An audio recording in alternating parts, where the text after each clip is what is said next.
नक्कीच बॉम्बे हायकोर्टमध्ये रिपोर्ट सादर केला गेला आहे अक्षय शिंदे याचा कथित फेक एन्काउंटर या प्रकरणातील आणि डॉक्टर न्यायमूर्ती रेवती मोहिते डेरे आणि डॉक्टर नीला गोखले यांच्या जी पीठ आहे त्यांच्या समोर हा जे रिपोर्ट आहे ते सादर केला गेला आहे। यामध्ये सांगितलं गेलं आहे की जे पुरावे समोर आलेले आहेत किंवा जे फॉरेन्सिक FSL ची रिपोर्ट समोर आलेली आहेत त्या पुराव्याच्या अनुसार जे अक्षय शिंदेचे वडिलांनी आरोप केला होता की हा एक फेक एन्काउंटर आहे ते सत्य समजतं। त्यांचा आरोप बरोबर आहे आणि हा एक फेक एन्काउंटर आहे आणि अक्षय शिंदेच्या मृत्यूसाठी जबाबदार 5 पोलीसकर्मी आहे असा या जो अहवाल आहे त्यामध्ये म्हटलेलं आहे। आणि हे जे अहवाल आहे ते ओपन कोर्टात न्यायाधीशांनी वाचून दाखवलं। यामध्ये जे महत्त्वाचे वाक्य होते ते असे होते की जे FSL रिपोर्ट आहे ते FSL रिपोर्टमध्ये स्पष्ट झालेलं आहे की रिव्हॉल्व्हरवर जे फिंगरप्रिंट आहे तो आरोपी जे रेपचा आरोपी होता अक्षय शिंदे त्याचा नव्हता पहिला। आणि दुसरा हे 5 पोलीसकर्मी होते आणि अक्षय शिंदेवर हे ओव्हरपॉवर का करू शकले नाही का पकडू शकले नाही आणि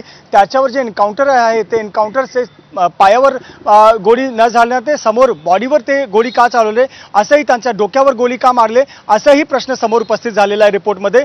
तर जे 2-3 वाक्य न्यायाधीशांनी आपल्या कोर्टात सांगितलं त्यामध्ये स्पष्ट झालेलं आहे आणि त्यांचं असं म्हणणं आहे कोर्टात की हा जे रिपोर्ट आहे त्या रिपोर्टमध्ये स्पष्ट आहे की हे 5 लोक जे 5 पोलीसकर्मी आहे ते जबाबदार आहे अक्षय शिंदेच्या मृत्यूसाठी। आणि दुसरा जे काय पुरावे गोळा करण्यात आलेले होते FSL ची रिपोर्ट समोर आलेली होती त्या रिपोर्ट अनुसार अक्षय शिंदेचे एन्काउंटर फेक होता असं समजतंय। आणि आता कोर्टाने हेही सांगितलंय की यावर पोलिसांनी FIR नोंद करावा आणि हे जे 5 पोलीसकर्मी आहेत त्यांच्यावर केस चालवावा अशा प्रकारच्याही एक ऑर्डर कोर्टाने दिली आहे। हा जो पूर्ण रिपोर्ट आहे अहवाल आहे 3 वाजता जे वकील आहे अक्षय शिंदेचे वकील आहे त्यांना मिळणार आहे आणि आपल्यालाही ॲक्सेस होणार आहे त्यामध्ये समजेल की अहवालमध्ये नेमकी काय आहे। पण मोठी गोष्ट असं आहे की FSL रिपोर्ट आणि जे पुरावे आहेत ते विरोधात पोलिसांच्या विरोधात होते आणि अक्षय शिंदेचा हा एन्काउंटर फेक होता असा या अहवालमध्ये रिपोर्टमध्ये सादर करण्यात आलेला आहे। बरोबर आहे। बोटांवरचे ठसे असतील किंवा पायावर गोळी न मारता थेट डोक्यावर गोळी का मारली असे अनेक प्रश्न उपस्थित झालेत। अहवालामध्ये पोलिसांच्या भूमिकेवर संशय उपस्थित करण्यात आलाय। आता या प्रकरणाची पुढे सुनावणी होताना ती कोणकोणत्या अँगल्सने पुढे जाईल?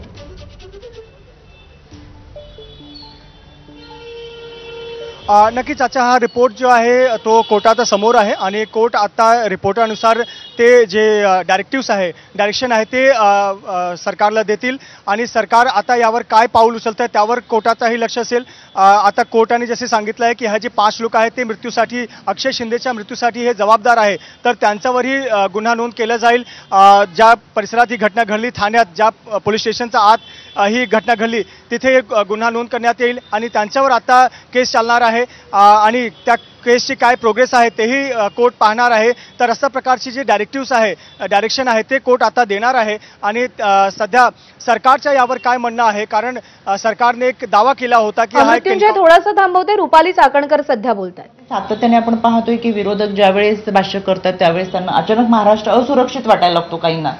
तर त्यांना जो महाराष्ट्र इतक्या दिवस राहिलंय स्वतःचं राजकारण केलंय आणि स्वतःचं कुटुंब राहिलेलं आहे अनेक वर्ष या भागामध्ये किंवा महाराष्ट्रामध्ये काम करून नावलौकिक मिळालंय ते महाराष्ट्र अचानक असुरक्षित वाटत असताना मला त्यांचं आश्चर्य वाटतं कारण की घटना ते 21-22 आणि 23-24च्या घटना या एकसारख्या आहेत एकसारख्या प्रमाणातल्या आहेत आणि हा रुपाली चाकणकर किंवा राज्य महिला आयोग म्हणून सांगत नाही तर NCRBचा हा अहवाल आम्ही तुम्हाला सांगतो आणि तरी सुद्धा अशा पद्धतीची विधानं करून कुठेतरी महाराष्ट्राची बदनामी हे लोक करतात का हा एक प्रश्न तर आहेच।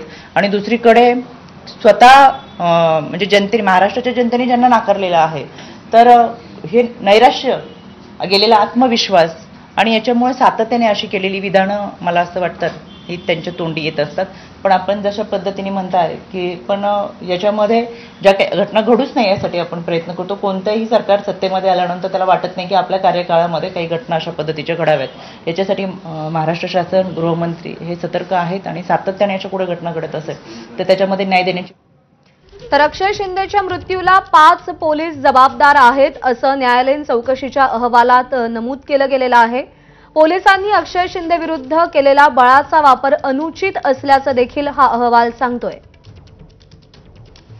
अक्षयनं बंदूक हिसकावली म्हणतात पण बंदुकीवर अक्षय शिंदेच्या बोटांचे ठसेच नाहीयेत। आत्मसंरक्षणासाठी गोळ्या चालवल्या हा पोलिसांचा युक्तिवाद संशयास्पद असल्याचं न्यायालयीन चौकशी समितीच्या अहवालात लिहिलं गेलंय। पुन्हा एकदा जाऊयात मृत्युंजय सिंग आपले प्रतिनिधी आपल्याला अधिक अपडेट देतील. मृत्युंजय.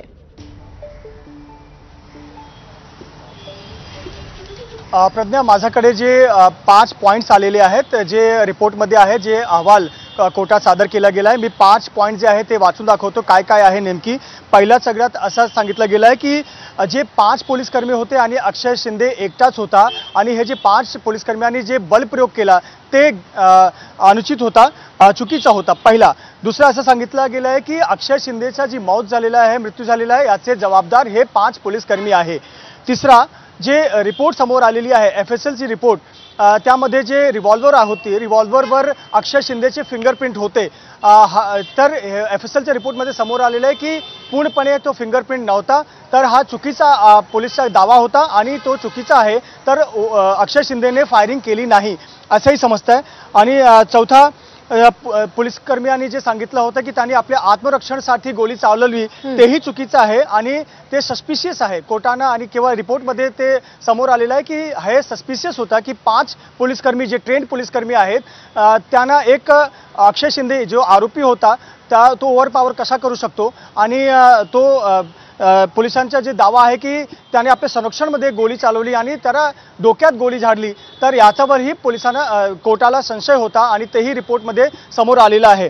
पाचवा जे महत्त्वाचं आहे की मृत्यू झालेला आहे आणि 5 जे लोक आहेत ते जबाबदार आहे, 5 पोलीसकर्मी जबाबदार आहे. तर अशा प्रकारचे हे महत्त्वाची गोष्ट या रिपोर्टमध्ये आहे.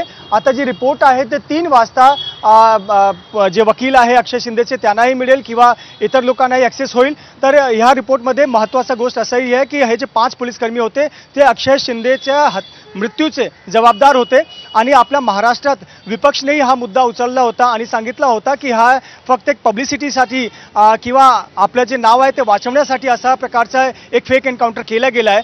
आणि पोलीसकर्मी जे 5 पोलीसकर्मी एन्काउंटरमध्ये होते त्यांनी जो क्लेम केला होता की आपल्या आत्मसंरक्षणासाठी त्यांनी फायरिंग केली होती, पण तसा काय रिपोर्टमध्ये समोर आलेला नाही आहे. आणि जे FSLची रिपोर्ट आहे ती खूप महत्त्वाची होती. FSLची रिपोर्टमध्ये समोर आलेलं आहे की जसे प्रकारची फायरिंग ज्या कंडिशनमध्ये झालेली आहे त्या